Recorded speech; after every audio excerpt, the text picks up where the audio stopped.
যে tips tricks এবং syllabus অনুসারে পড়াশোনা করলে অল্প সময়ে আপনি 6.5 কনফার্ম করতে পারবেন ইনশাআল্লাহ। দেখেন, আইএলটিএস পরীক্ষার জন্য ন্যূনতম একটা সময় বাছাই করতে হবে। 3 থেকে 4 মাস, আপনি যত বিগিনার লেভেলই হন না কেন, যদি 3 থেকে 4 মাস একটানা পড়াশোনা করতে পারেন, ইনশাল্লাহ পরীক্ষায় ভালো করবেন। কিন্তু যদি টাইম ফিক্সড না করেন, তাহলে হচ্ছে আপনার পড়াশোনার প্রিপারেশনের সময়টা অনেক লেন্দিয়ার হবে এবং ভালো একটা স্কোর করতেও অনেক সময় লাগবে। দেখুন, আইএলটিএস এর সিলেবাস স্পিকিং, লিসনিং, রিডিং এবং রাইটিং এর জন্য স্পেসিফিক একটা সিলেবাস আমরা তৈরি করেছি। মোটামুটি এটা যদি আপনি পড়াশোনা করেন, ইনশাল্লাহ 6.5 পেতে পারেন। যেমন স্পিকিং এর জন্য পার্ট 1 এর 10টা, এরপর 40টা কোশ্চেন, পার্ট 2 এর জন্য 9টা কিউ কার্ড, পার্ট 3 এর জন্য 30টা কোশ্চেন।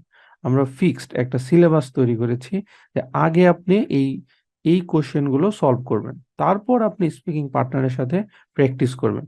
সো স্পিকিং এর জন্য এই 3টা পার্টের নির্ধারিত যদি পিডিএফ গুলো শেষ করেন, আশা করা যায় ইনশাল্লাহ অবশ্যই আপনি 6.5 পাবেন। কিন্তু 7 অ্যাভাব পাওয়ার জন্য আপনাকে অবশ্যই আরো প্রিপারেশন নিতে হবে। যেমন ধরেন, রিডিং এর ক্ষেত্রে এই রিডিং এর জন্য আপনার 13 টাইপসের কোশ্চেন আসে। এখন প্যাসেজ 1, প্যাসেজ 2 সবচেয়ে সহজ হয়ে থাকে।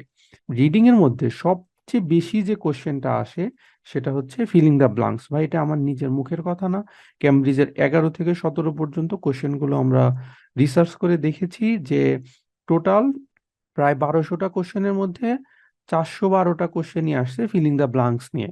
সুতরাং ফিলিং দ্য ব্লাঙ্কস যেহেতু সবচেয়ে বেশি আসে, এটা নিয়ে প্রিপারেশনটা আমাদের বেশি নিতে হবে।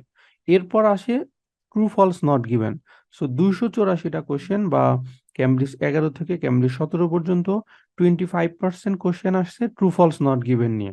সুতরাং যে প্রশ্নগুলো সহজ এবং পরীক্ষায় বেশি আসে, সেগুলো আমাদের আগে প্র্যাকটিস করতে হবে।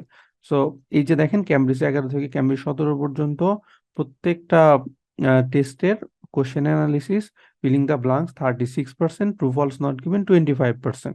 সুতরাং প্যাসেজ 1, প্যাসেজ 2টা আপনি আগে সলভ করবেন, তারপর আপনি পড়বেন হচ্ছে passage 3। At the same time listening এর ক্ষেত্রেও আপনার part 1, part 2, part 3, part 4, part 1, part 2 এবং পার্ট 4 কম্পারেটিভলি সহজ, আর পার্ট 3টা কঠিন। দেখেন, রিডিং এবং লিসনিং এর ক্ষেত্রে আপনার 40টার মধ্যে 40টা পারতে হবে না। রিডিং এর জন্য 7 পাওয়ার জন্য 30টা কোশ্চেন কারেক্ট করতে হবে, লিসনিং এ 7 পাওয়ার জন্য 30টা কোশ্চেন কারেক্ট করতে হবে। তার মানে 10টা কোশ্চেন ভুল গেলেও আপনার কোনো সমস্যা নেই। আর রাইটিং এর জন্য আমাদের টাস্ক 1-এ যারা একাডেমিক, তাদের জন্য 14টা হচ্ছে স্যাম্পল কোশ্চেন এবং আনসার বাছাই করা আছে। জিটির জন্য 9টা লেটার। আর টাস্ক 2 এর জন্য 30টা কোশ্চেন, স্যাম্পল কোশ্চেন এবং স্যাম্পল আনসার বাছাই করা আছে।